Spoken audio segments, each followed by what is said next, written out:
This is WWE superstar Drew McIntyre, and you're listening to the WWE Podcast. The champ is the one that everybody wants, me. Becky Lynch is going to WrestleMania. Claymore! Austin 316 says I just whipped your ass. This is my iron. You're going to acknowledge me. All right, welcome to the WWE Podcast Mailbag. It is Wednesday/Thursday, November 16th and 17th by the time you get this, but truth be told, I'm splitting this into two different timetables that I'm recording this, but the episode is here, your mailbag is here, and we're going to get to your emails right now. And of course, patrons get priority placement, and that is why I give those patrons upfront priority because, well, that's part of their membership. That's part of the perks that they get. And speaking of patrons, before I get to their messages and emails, I would like to give a shout out to our latest patrons that have joined the show. And over the last week or so, we've had a few of new patrons, and let me give you those names. It's Andrew S., Alexis, and Bad FX SH. So I'm just going to call you Bad. I'm not really sure of your name. So thank you, Bad, Alexis, and Andrew, for joining us here on the WWE Podcast. And just so you guys know, we're going to have a live in-person perspective of Monday Night Raw as Alexis, one of our patrons, joins the show for the first time for our Tuesday Night Raw review next week. The go-home show to the Survivor Series event taking place next week. So that'll be really cool. All right, let's get to a few of these patrons' emails here, and let's start off with Jeff. Jeff Hay writes in and says, "Hey Matt, Jeff again coming to you from Abilene, Texas. I just want to give you a shout out to the Amarillo boys. Doing a great job on the SmackDown review. Thank you guys for your commitment. I also want to give a shout out to you, Matt, for the recent releases of the video podcast Headquarters on random takes of current events. It makes Patreon definitely worth it, and I look forward to what is to come." Well, I'm working on more video, and Patreon just recently, over the last week, I want to say, made it 1,000,000 times easier to upload videos for creators. Before, I had to upload it to YouTube, and then I had to provide the link from YouTube to Patreon, but it had to be an unlisted link, and then sometimes the link wouldn't work. It was a whole hassle.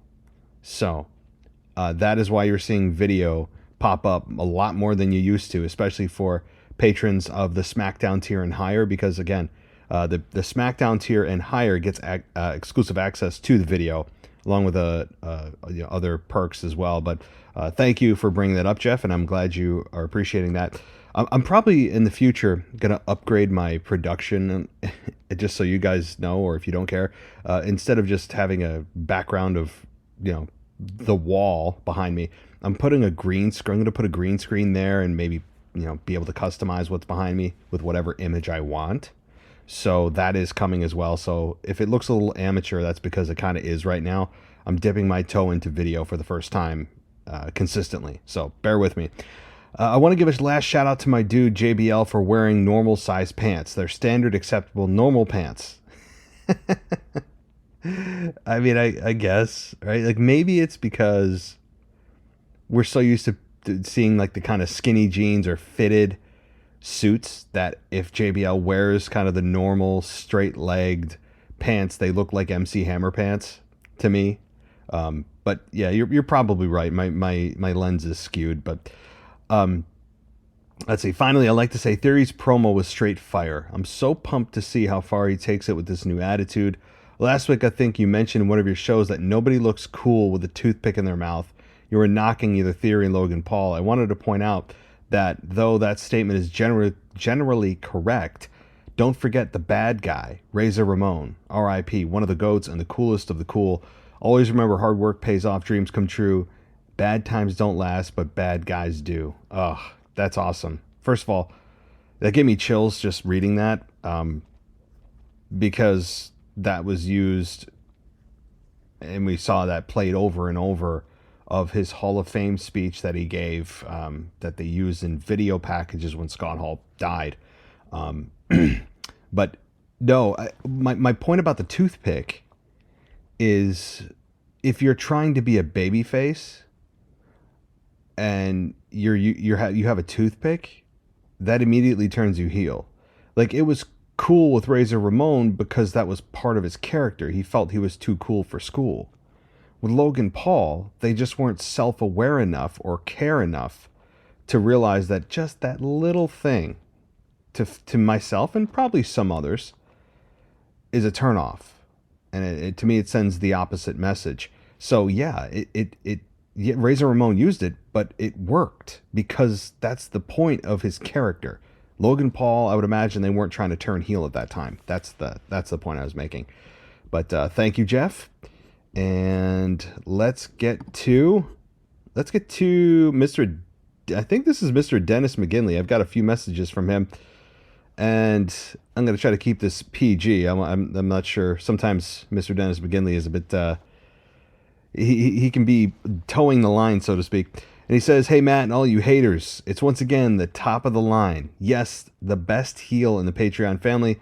No one can match what I have to offer." And he goes by the name of Mr. Dennis McGinley. "For all you dumbskulls and nutballs," I've never heard these phrases before. "If you forget to read your mail, email, or watch the news, yes, Mr. Dennis McGinley, will be going to hunt down the bloodline and do what Alba Fire did on NXT and take out one by one Toxic Attraction. So Roman Reigns, heads up, get your loser so-called security. After I'm done here, there will be no more bloodline. It will be dead loser line." And he also says that it's November, so let's get over the Halloween. And there are two that didn't get the memo. It's Dexter Lumis and Bray Wyatt. It's a nice disguise for Dexter and Bray, but your hair and Loomis's stare gives you away. That's all the A-Champ Mr. Dennis McGinley has to give you dumb numbskull losers from East to West Coast. I am the devil. Oh, I am out. The devil has his eye on you, numbskull, dumb skulls, and hope you get a headache. Well, I don't want a headache. Headaches are no fun. I gotta say it. For headache, not that I'm trying to make this any kind of medical history on myself, but I luckily have not had like a issue with headaches in my life. I know a lot of people have migraine issues, and the only time I get headaches are if like I don't get coffee, so which is actually called withdrawal, true withdrawal symptoms from caffeine, the drug, or if it's from alcohol, right? Like if I get hammered the night before, which doesn't happen, that nearly as much as it used to in my early 30s and especially in my 20s. That's really the only time I get headaches. But so I don't want you to wish a headache on me. That's not very nice. All right. Thanks, Dennis. Always good to hear from you. Let's see here. Let's get to our next email. And it is from Rocky T. And he says, this is in regards. Well, first of all, he says, Rocky T checking in once again. This is in regards to the email from Mailbag 104. I couldn't tell you what Mailbag 104 was. I couldn't tell you what I said 5 minutes ago. So Mailbag 104 to me, it just doesn't exist. So I'm going to take whatever you're about to say, Rocky T, and just face value. So you said, what the French toast, you son of a biscuit, eating bulldog, doo-doo head, cootie queen, lint licker, Mrs. Dennis McGinley, the so-called self-proclaimed heel of this podcast. You say you're a heel, then go talk down on the bloodline and all of us who acknowledge the tribal chief like you have a death wish. Calling us all dumb nuts and dumb skulls, walking bodies. You know the cliche, takes one to know one. Oh boy. Okay, I feel like I'm getting in the middle of a feud. Or like, yeah, so why don't you... I feel like you guys should go settle this on the on your Discord server, or maybe some kind of other non-violent way. But let's move on. So those who do put their ones in the sky to acknowledge the bloodline. Okay. I lost my place. Okay, so let's get to it. Matt and Anthony, shaking my head. To you guys, not having seen many or any War Games matches. Even before War Games was brought back by NXT, I watched War Games matches from WCW. The concept of the match always seemed very cool to me simply because of the double ring. I encourage you guys to do your homework and take the time next time to educate yourself about the NXT War Game matches. Well, I don't really need to, right? WWE does that for me. And NXT War Games, if you didn't watch WCW, and there are a lot of WWE fans who did not watch WCW, so I don't think it's actually a requirement to watch any NXT War Games matches or any WCW War Games matches, or even have seen any War Games matches at all to form an opinion about it, because WWE has given us footage from other War Games matches. They've laid out the rules of the match. So that doesn't mean that we can't form an opinion about it. This isn't like a book report. I don't need to do homework on it to have an opinion about it, especially considering that I'm going to see the match for the first time. And isn't that more of a fun perspective of somebody that has never seen this kind of match from start to finish, give an opinion about it rather than having something to compare it to from other War Games matches? So sure, you and others do have the previous knowledge of and experience of watching other War Games matches, but now your brain can't help it but compare it to those matches. Whereas I and Anthony and others, I would argue a lot of other WWE fans, have never seen a War Games match and have a blank slate, so they have nothing to compare it to. And I think it's two perspectives coming from two different places. That's going to be fun to compare when ultimately the matches conclude. Plus, WWE knows that most of their fans haven't seen this match before because they're acting like it, right? They laid out the rules. They only lay out the rules for matches and repeat them over and over and over when they know their audience, the majority of their audience, probably hasn't seen a War Games match before. So, let's see. Where am I? The Undisputed Era were featured in the first four War Games matches from 2017 to 2020, and they were all awesome in one way or another. Pete Dunne and Butch has had a couple of matches himself, and Pat McAfee was also in a War Games match in 2020. More so than the men's match. Even if you just watch the clip of it, you guys have got to see the 2020 women's match, which highlighted by IYC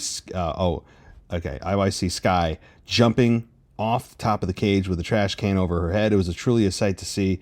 With that being said, Io Sky, Dakota Kai, and Bianca Belair have all three competed at War Games before. Candice LeRae has also competed in the match, so solely based on the fact I can imagine her being added to the match. That's all for now from the Silver Fox. Yeah, I mean, there are a lot of men and women who have competed that are on the current roster, but again, most fans, when you just look at the hard numbers, don't watch NXT and then also watch WWE Raw, right, and SmackDown. The numbers for NXT are significantly lower by about half or more some weeks than the numbers of people watching on Raw and SmackDown, the main roster. So, that's I think that it's smart for WWE to not assume that everybody has seen this match before, as I have not, and others also. It's especially if you don't watch NXT. I know they weren't the first ones to come up with the concept, but that's the WWE version of it. So, all right, thanks, Rocky, and let's see here. Let's get to Mr. DJ Kuzmo with his email, and he says he's back at it again.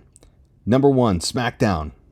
Kind of weird, but this past Friday's episode of SmackDown, the episode ends 3 minutes before 10 o'clock here on the East Coast. Very weird, because usually there would be end credits at the bottom of the screen. In this scenario, there were no end credits, and the episode ends with the in-ring brawl fading to black. The brawl in the ring included the Bloodline brawling Brutes along with Sheamus and Drew. Obviously, this is setting up their War Games battle, but interesting though, who is going to be the 5th member? I'm thinking it might be Madcap Moss or one of the members of the Pooh Day. Who do you think might be the 5th member? So I've gone over this a little bit. Me and Anthony DeMarco went over this on our current state of WWE.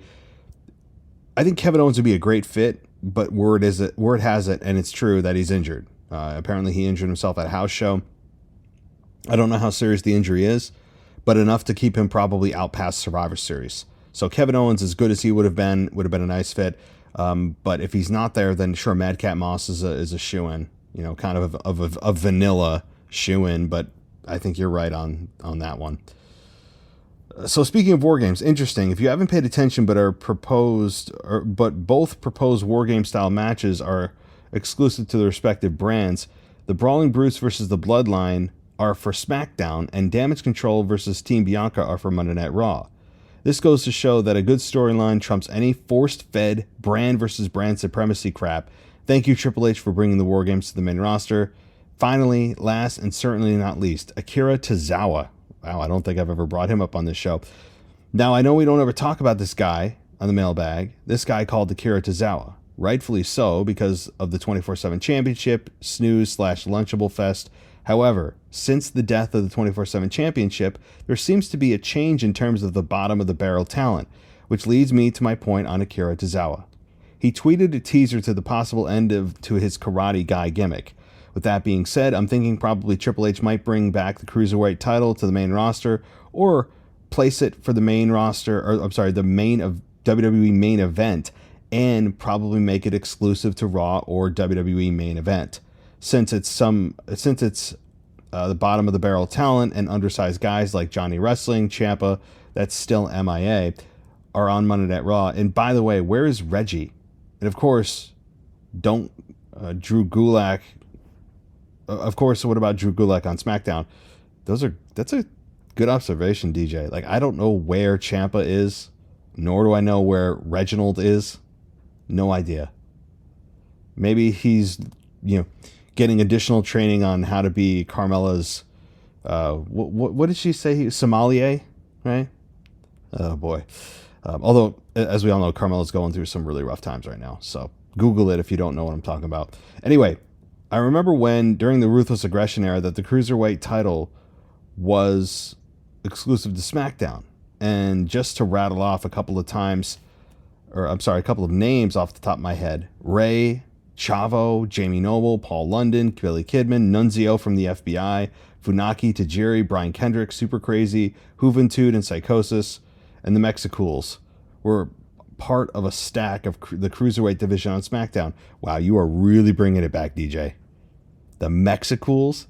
Imagine that gimmick today. Imagine people would be they would be burning down WWE headquarters. I mean, the Mexicools, if you don't know what the Mexicools are, YouTube it. It's pretty bad. It's almost as bad as Crime Time with Shad Gaspard and JTG. Almost as bad. They would bring these Mexicans out. They all had Mexican heritage, luchadors, and they were put on a John Deere lawnmower and brought out. Yeah. It's pretty bad. Go YouTube it. I don't see why Triple H couldn't possibly bring back the Cruiserweight title so that guys like Akira Tozawa can have credible TV time and not just laughable Vince McMahon entertainment on a typical Monday night. I'm just saying. It's true. No doubt about it. No doubt about it that these guys deserve more time than they've been getting, at least an opportunity at that time. And right now, it's just not happening. I don't know if adding another belt, though, would solve the problem. Sometimes adding more championships just waters down all championships.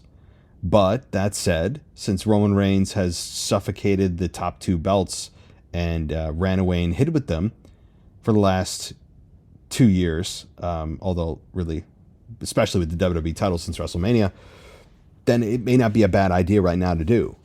What better time than right now to do it? I don't hate the idea. As long as it's executed correctly, I don't have a problem with it.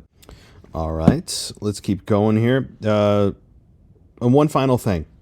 Since this is the 25th anniversary of the Montreal Screwjob, to finally put this to bed and bring this email to a close, who screwed who? Did Brett screw Brett? Or Sean screw Brett? Or Vince screw Brett? Wow. DJ Kuzma signing off on this portion of the mailbag. Okay, I'm looking forward to the Veer Mahan report in just a few minutes too, DJ. But wow, I've never answered that on this show. I've been doing podcasting for, 8 years now. And I've never answered that question. Partly because it's been so over discussed at times. I feel like after 25 years and discussing it for 25 years, or hearing other people discuss it for 25 years, I feel like it's been grinded down into a fine powder. Like, how much more could we talk about it? How many different angles and comments and questions and people to bring in about this whole thing could you possibly do differently? I don't know.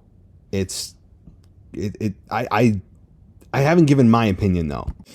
And here's how I would break it down in the most simplistic form. Now, the situation is not simplistic. If you go and listen on this thing, and actually JR and his co-host on Grillin' JR, Conrad Thompson, who seems like he's on every podcast, a wrestling podcast that ever was created, except this one.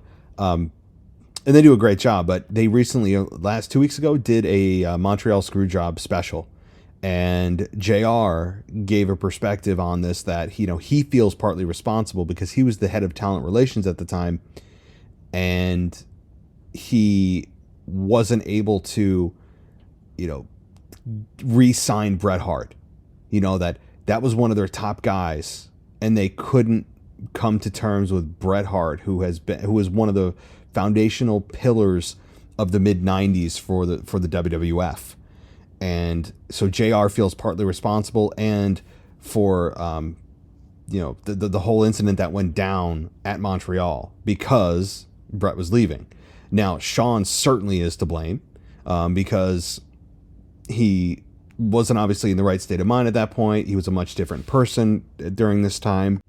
And when Bret and Shawn learned that they were going to be wrestling each other at Survivor Series, Bret Hart sat Shawn down and said, I know that we don't see eye to eye.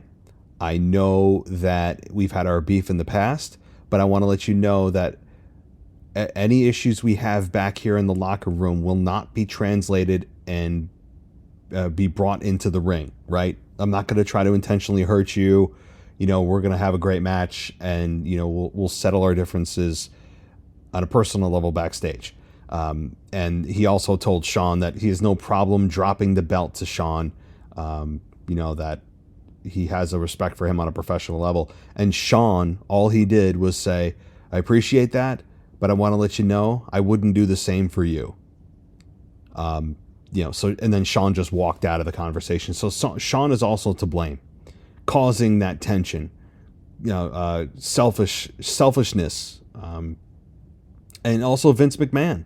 Vince McMahon has to share some of the blame too, for doing what he did. But if you're the owner of the company, do you really want the guy that's going to WCW the next night to carry that championship into WCW? Vince couldn't risk it. He couldn't risk that happening. And also Bret famously said he didn't want to lose in Canada, that he said he'd have no problem dropping the belt the next night on Raw, but he didn't want to drop it in Canada. So as far as Bret was concerned, he was keeping the championship, and then he was going to drop it on Raw. That obviously didn't happen. There's really no one person solely to blame. Bret, I think, is at the low end of the blaming totem pole, but I think definitely Shawn, management in general, for not squashing this and making sure that their top star is taken care of, and that this isn't even a situation that is possible. I'm not saying they need to be babysitters or the drama police, but they need to make sure that if this is something that's going to affect their business, that they address it, even if it is drama. They have no choice at that point. If they need to play mommy and daddy, they need to. But Jim Ross is right. They should share a significant portion of the blame for not being able to come to terms with one of their top stars, allowing Bret Hart to go to WCW and have his career completely destroyed by Bill Goldberg. And even before that, they didn't know what to do with Bret Hart. Bret Hart was a lost soul in WCW when he was brought in. And then, of course, the infamous sad kick to the head that ended Bret Hart's career in one fell swoop. So anyway, it's a fascinating subject, and I see why people break it down so much, because there is a lot to break down. But there's a lot of blame to go around, no doubt about it. And so those are my thoughts right now on Montreal and the whole screw job. Thank you, DJ, and let's get to the next email here, and it is from the our latest patron, and I don't see a name. He's just, I want to say Bad Fish, but it's FXSH, not FISH. So I'm just going to say Bad Fish because it's the easiest thing. I could be wrong, but all right. So he says, I'm assuming you said, oh, is it James? Let's call you James. I didn't read the whole email. How about we'll just say James? I got your last name. We'll say James. I sent an email to the mailbag on the other email address thinking it was linked to my Patreon. So if you get an email from James claiming to have just joined Patreon, it was Bad Fish. You have a prediction for War Games. So, all right, let me... I know that email wasn't really meant for the mailbag, but I'm glad I read it out loud so that I can actually try to dig this mystery email up. I don't see it. Buddy. So why don't you next time try to... I definitely got your email through here, but try to use the internal Patreon system, and we'll put you on the mailbag for next week. All right. Let's get to a couple more emails, and then we will get to the voicemails. Let's get to James. Oh, it is James. Okay, I do see it. Boy, I don't know where I'm at these days. All right, James, Mr. Bad Fish, I've got your email. I hit refresh and it popped up. So let's see. I was listening to your current state of WWE where you discussed possible stipulations for War Games matches. Hear me out. What if there was a stipulation for a title shot if someone from the babyface team made the winning pin or submission? Now, what if the person getting pinned was Sami Zayn? Now, what if it was where the bloodline turns on him? Roman feels like he let the group down, and Jay pushes for him to be kicked out, and they all end Survivor Series with beating Sami down. Just a thought. Would be cool. A cool ending. Thanks for all the content. All right, James. Well, you're welcome. I'm glad you enjoyed the show. I think you're right, but wrong. I think you're right that the bloodline's going to turn on Sami. I don't think it's going to happen that quickly.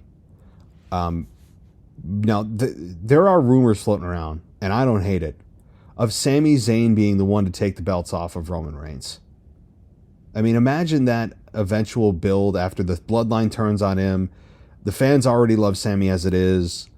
There's a lot of organic love for Sami Zayn right now, and having him get beat down by the bloodline would change the whole dynamic, and the fans would immediately gravitate to Sami. That match with Sami Zayn and Roman Reigns would be a lot of fun, and I think there's a significant chance that Sami Zayn could be the one to dethrone Roman Reigns, and that would be fun. But do I think it's going to happen at Survivor Series? No. As far as beating down Sami, I think it's going to be drawn out a little more. The reason is two reasons. One, this is a great storyline, and Sami Zayn in the bloodline is a ratings draw, and it's right now one of the highest rated segments of the whole show. Social media, YouTube. I mean, everybody loves watching this whole thing with Sami and the whole dynamic and chemistry that he has with the bloodline. So they want to string this along and not just, drop the hammer on Sami being exiled right away. Number two, there's a significant amount of time, 8 or 9 weeks, in between pay-per-views. Unless they throw a day one pay-per-view in or a random December to remember pay-per-view or something odd. As it stands currently, right now, there are 2 months in between Survivor Series and the next event of the Royal Rumble.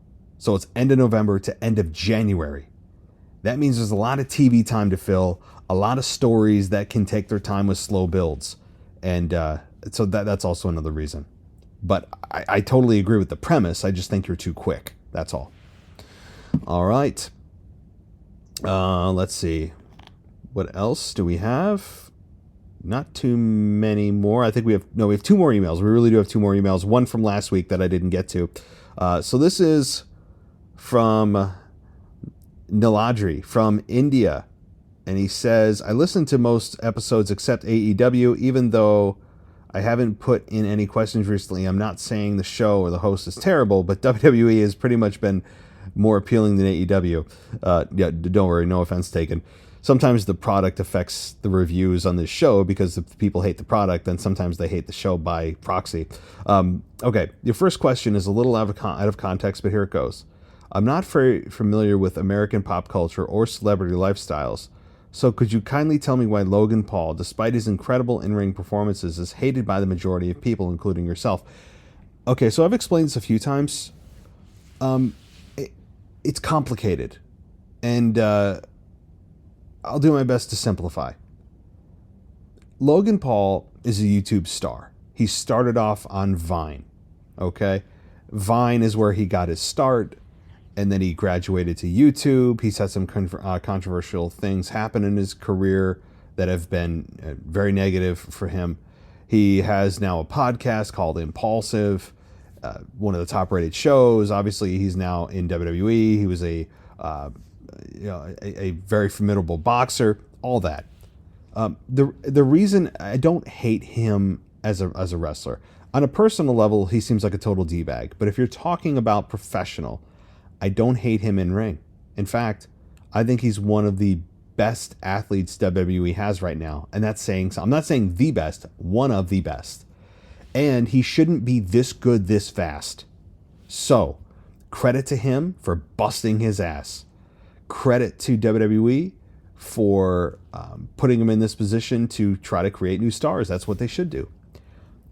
But what I don't agree, what I resent, maybe that's a better word, is the fact that his character has no business being in the main event or in title opportunities by just walking on the scene. Now, I know why WWE is doing it, because he has 30 million people following him, and they're hoping to get some of that audience into WWE and turn them into, ideally lifelong fans that pour their money into the company. That's what I would do too, and I totally understand.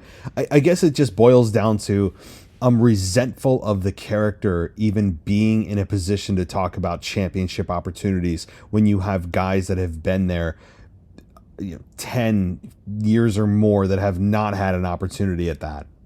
That's all. But just by the same token, or in the same breath, I understand why they've done it, because of his social media following and because Saudi Arabia needs to be as big as it possibly can be, given all the money that's on the line.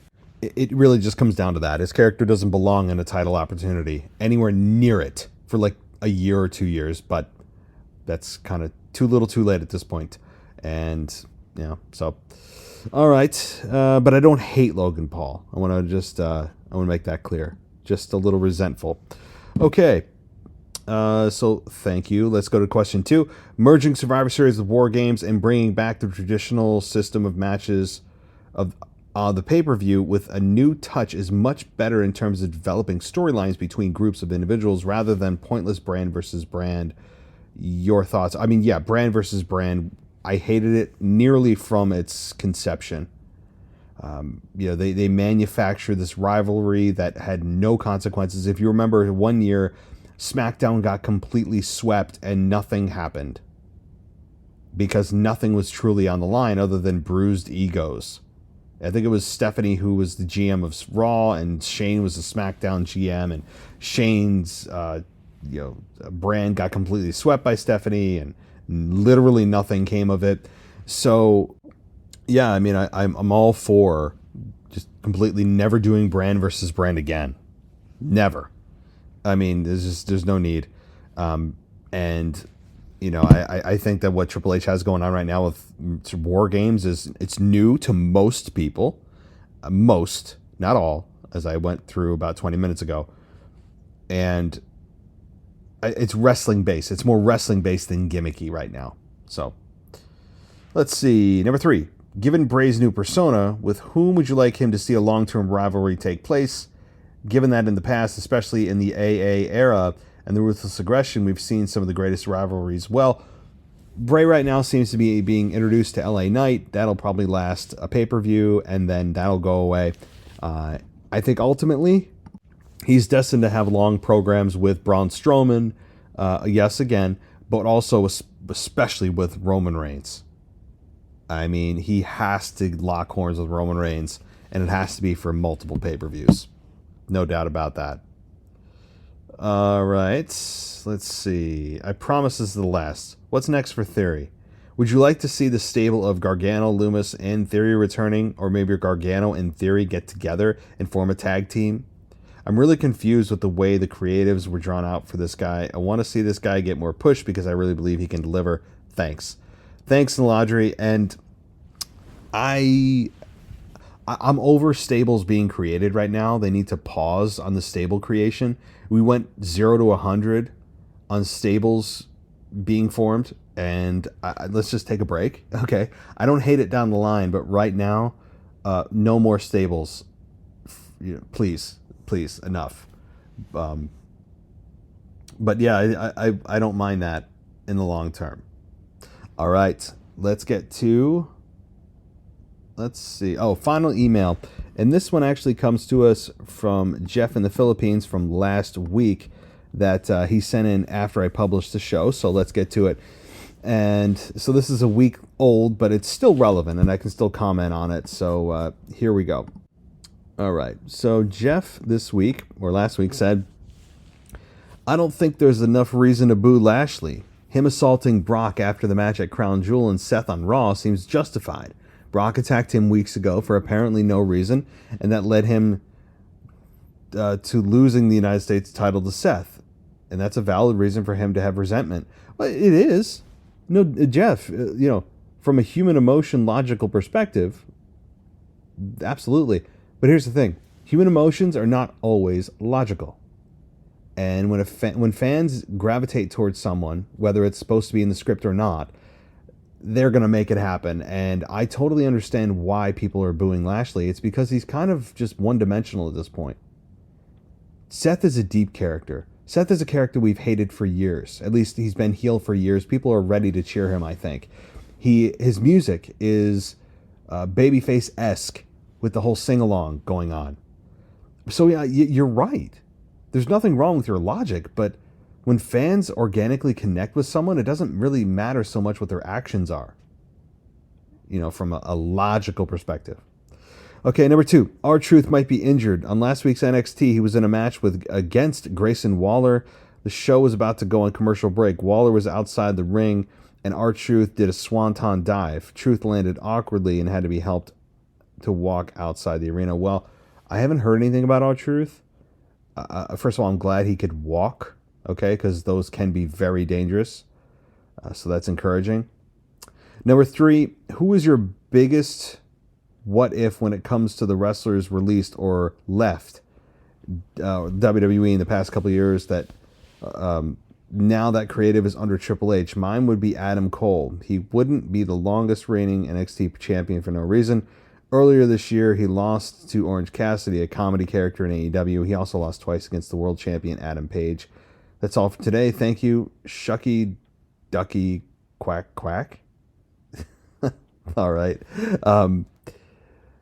Yeah, I think that, some of the wrestlers that were released, like, this is actually a little while ago now, like Dean Ambrose, Jon Moxley, him coming back would be fun. There's rumors of CM Punk coming back to WWE and facing Stone Cold at WrestleMania. Those are flying everywhere right now. But who else was like? I think Aleister Black would be a nice addition. Ruby Riott. There's a couple there that I would like to see come back. Definitely. Of course, Adam Cole, as you mentioned, Bay, definitely. All right. Thank you, Jeff. Sorry about that being a little late. Again, timing. I think I published it, and then like 5 minutes later, you sent that email. So at least we got to it. Hello, WWE Podcast World. This is DJ Kuzmo back at it again on your Mailbag show. Recording to you live once again on a Wednesday morning. It's a beautiful, rainy Wednesday morning. And before we get to the Fear Behind Report, I want to give a quick shout out to my brother from another mother, my birthday twin. Shout out to Michael Gross, a.k.a. The Gardener. Happy birthday, my brother. hope all is well with you, man. And we miss you. We miss you, Mr. Gardner. We miss you, brother. So hopefully you could get back on, whether it's doing the weekend review with Matt or whatever show that you could get back on. It'll be great to hear your voice. So shout out to you, Michael Gross, aka the Gardner. And of course, like I said, it was my birthday last week, Saturday. It was an awesome time. But enough said on that. Let's get to the Veer Mahan Report. And before we get to the Veer Mahan Report, the Veer Mahan Report has been brought to you by the Twitter Verified Check. Now, folks, there's a lot of controversy going about with the $8 Twitter verification check. But if you want to get a Twitter verification check, if you want to be verified by the millions and millions of Twitter followers and people that are out there in the Twitter wrestling verse, you gotta go and do it the old-fashioned way. Don't try to get that $8 because people might try to come into your account to try to scam or even try to create a fake account. Whatever the case may be on that, you want to get that verification check, do it the old school way.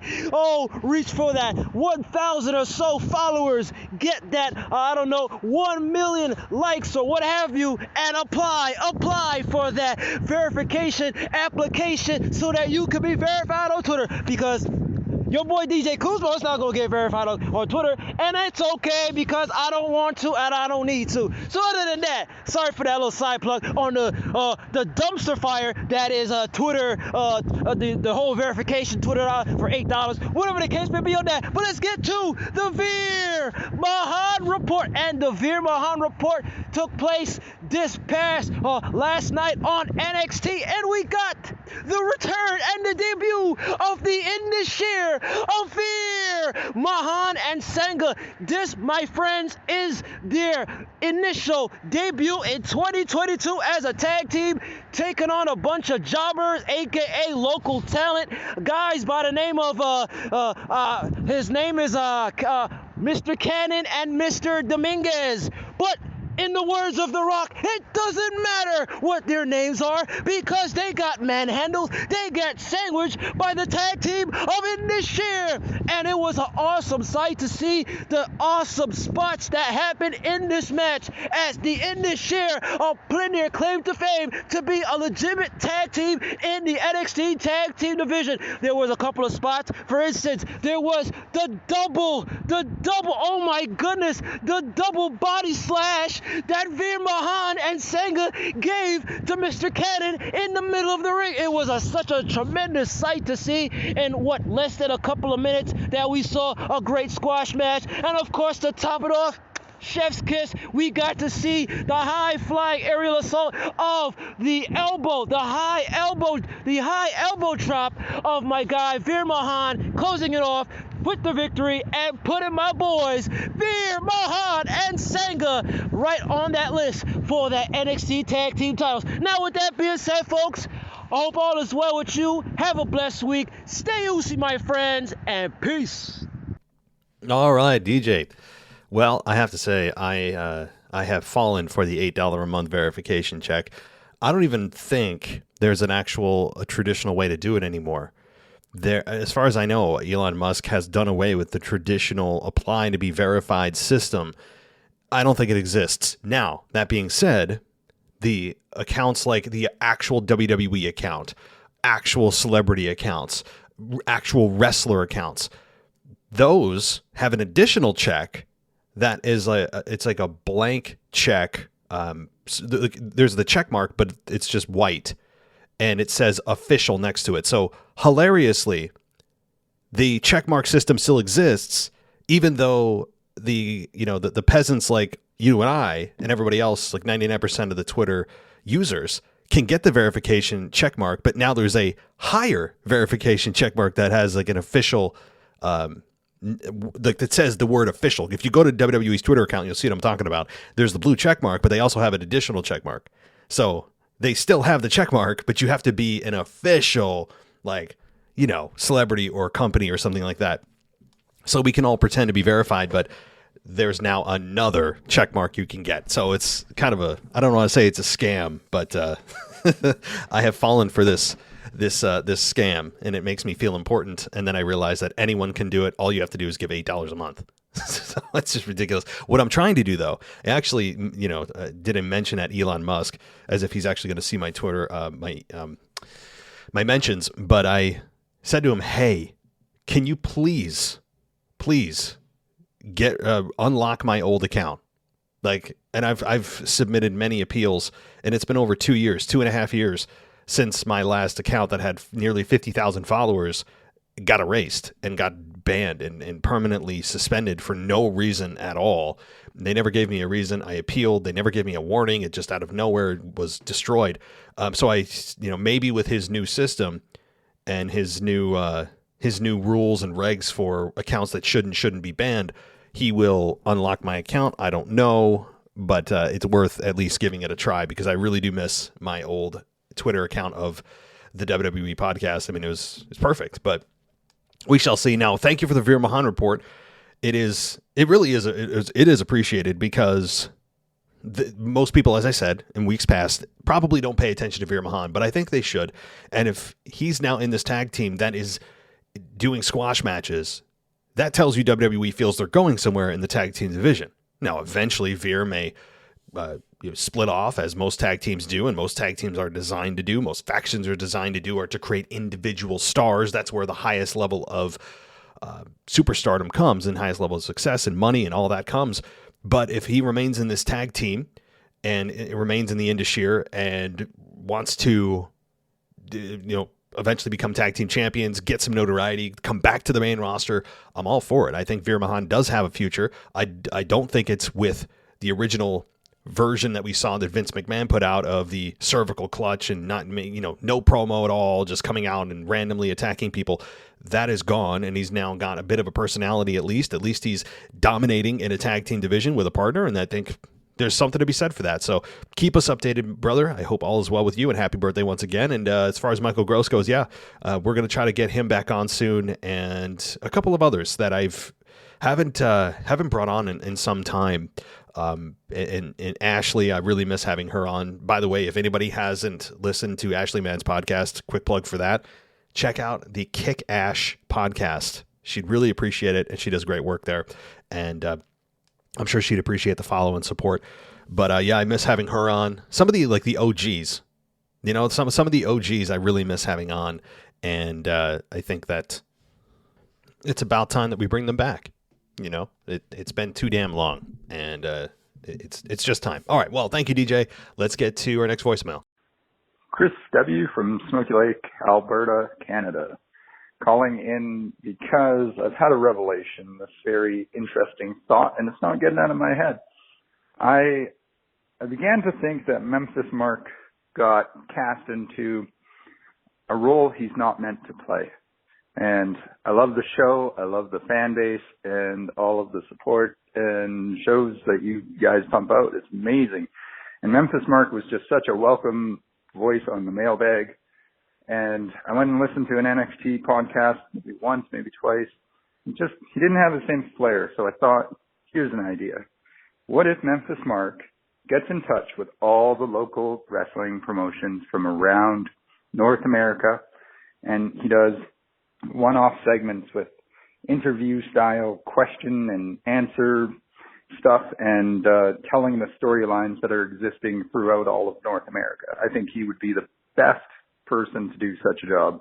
And, I had this thought. I'm at work, and I know, Matt, you sometimes make it at work that you do this call. I didn't get a 3-minute timer, so I don't know where I'm at. But maybe you do, Matt. Regardless, I probably will call in more, and I'm excited for that. And once again, love the show, love the supporters and people that call in.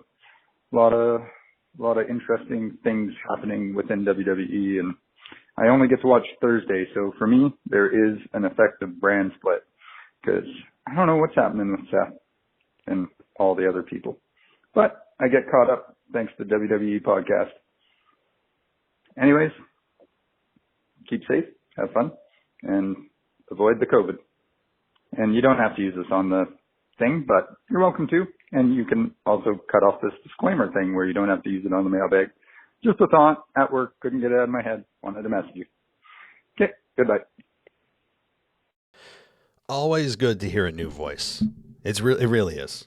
Definitely. I mean, I love my foundational crew here that come on and give us their opinions every week. I really do. I don't mean that in a facetious way, but it is also nice to mix in new voices. So, Chris, welcome to the party, and from Alberta, Canada. I don't think I've had anyone call in from there, at least to my knowledge.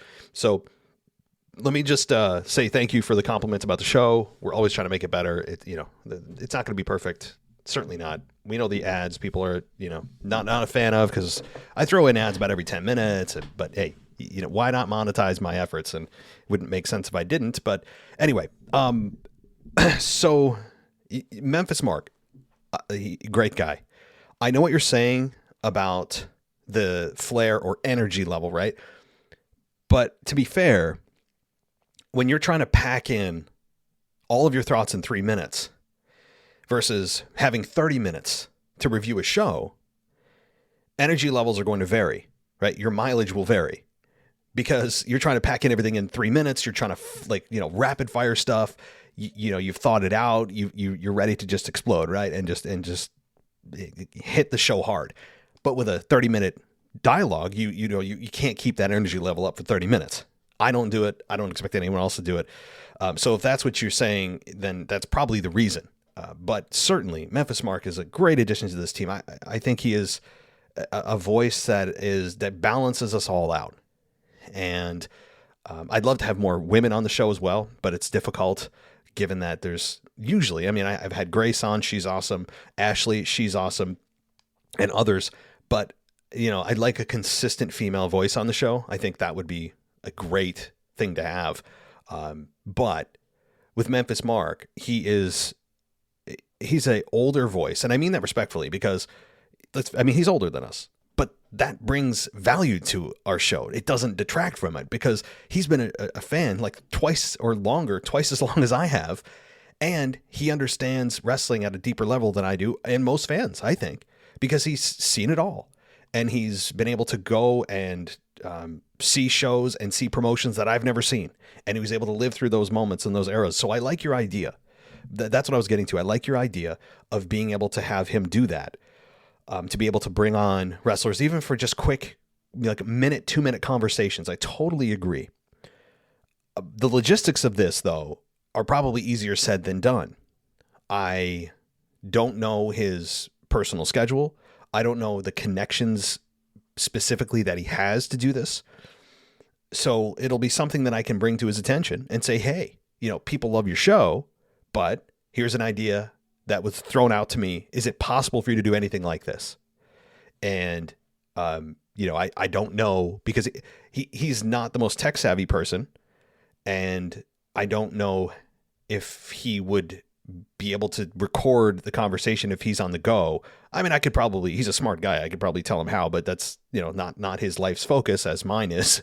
I don't know if that's good or bad, but being able to logistically figure out how to do this is really where it's at. I'll bring it to his attention. Let me just say that I can't promise anything, but I'll say, hey, is there any way you could do this on any kind of even occasional basis? So I like the idea. And thank you so much for calling in. And, hope all is well up there in Alberta. Certainly down here in the United States, things are wacky. Right? We just went through midterm elections. People are going nuts. It just seems to get crazier and crazier. So hopefully up there, it's a little more calm and collected. But all right. Thank you so much. And let's get to our last two voicemails and close out the show. Hey, it's Kyle from Baltimore. So I want to talk about War Games and the Women's War Games match itself.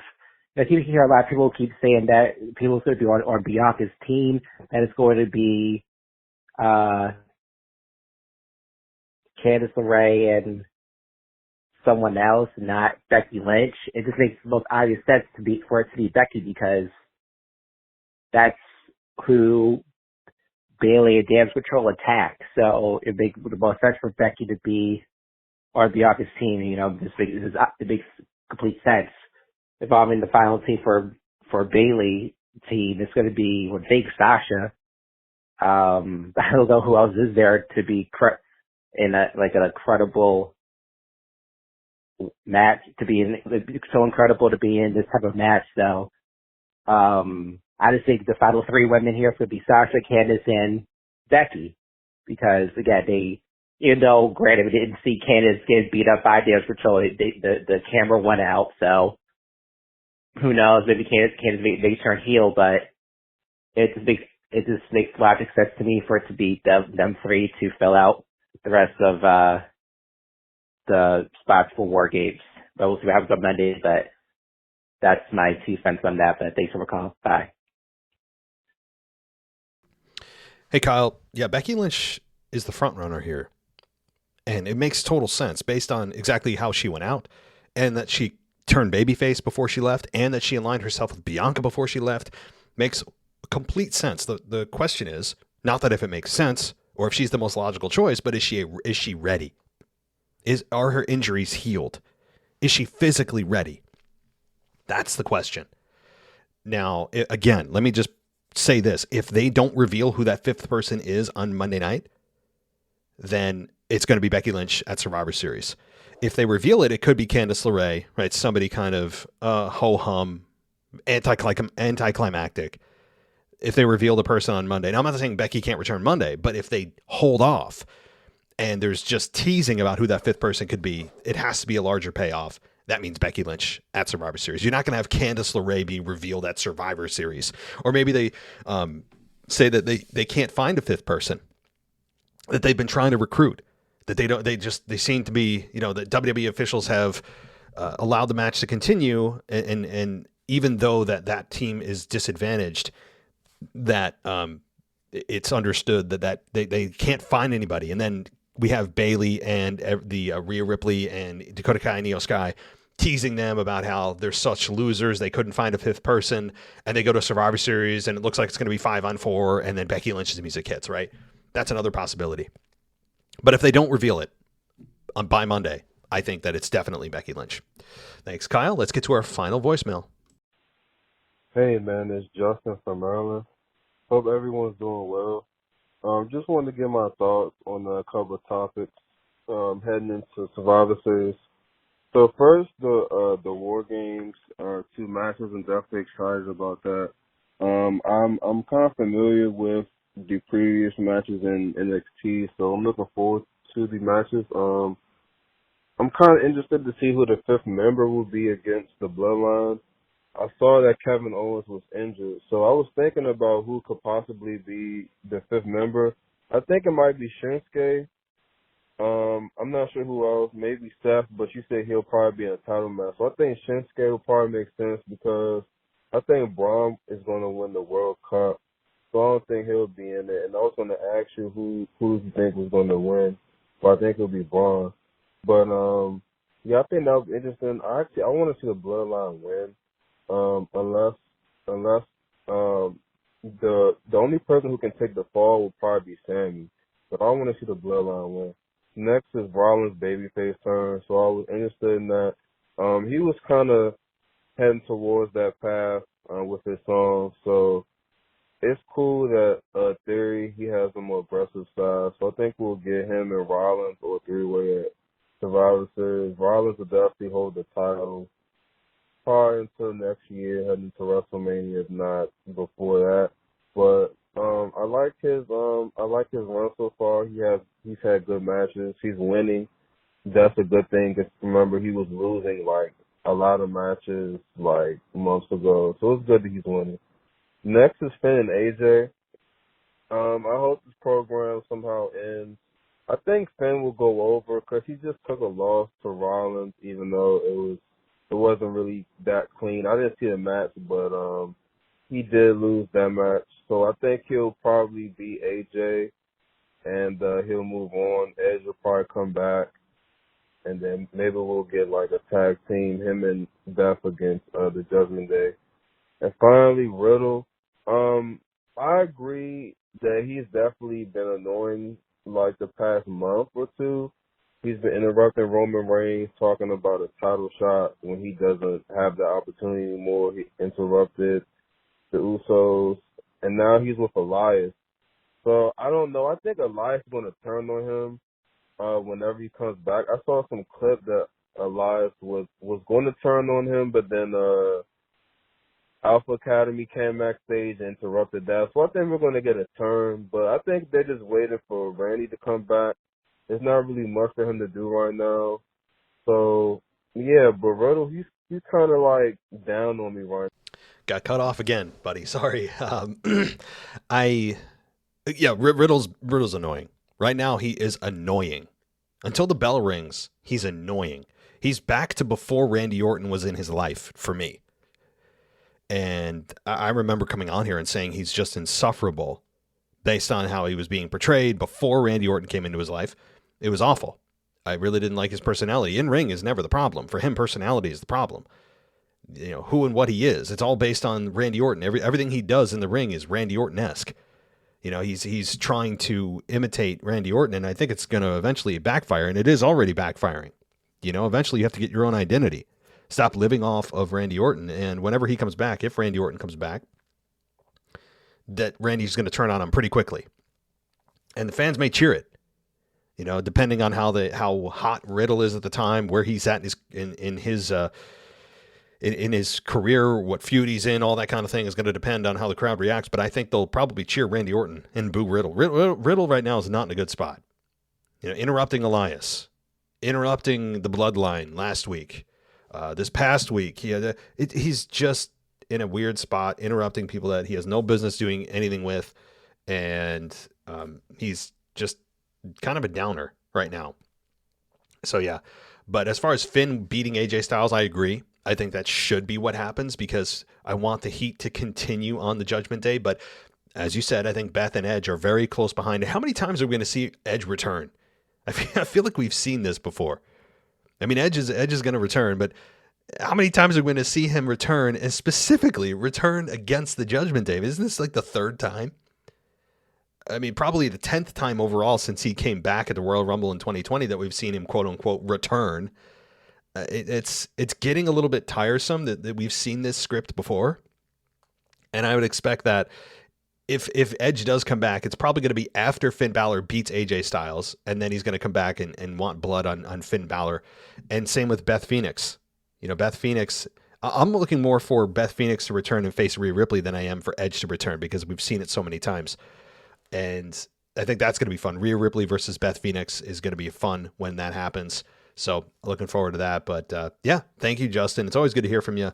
Haven't heard from you in a while, and I'm glad that you took some time to call in. And thank you to all the callers. Thank you to all the emailers. It is appreciated, and I really do thank you all the time for taking your time to call in and email. So that is going to do it for me this week. We have the AEW Full Gear review coming with Travis Hughes. We have Retro coming up. We have the SmackDown review coming up. And then on Sunday will be the Weekend review. And then next Tuesday, I'm going to be joined by an in-person correspondent who's going to be joining me for the review show for Monday Night Raw. So don't miss that. There's a lot of fun stuff. And then next week is a pay-per-view week. Yes, we still call it pay-per-views here. So lots coming up. A lot of fun to be had. Thank you, everybody, for joining. Please consider patreon.com/WWE podcast if you want an ad-free experience. There's video there as well for SmackDown tier and higher that I'll be recording again later today for the SmackDown tier. And I appreciate any support you can give. Thanks so much, everybody. I'll talk to you next time. Thanks for listening to the WWE podcast. Don't forget to subscribe on your favorite podcast app so you don't miss a show, or head to WWEpodcast.com. And for all of these shows ad-free, head over to patreon.com/WWE podcast. Until then, we'll see you next time.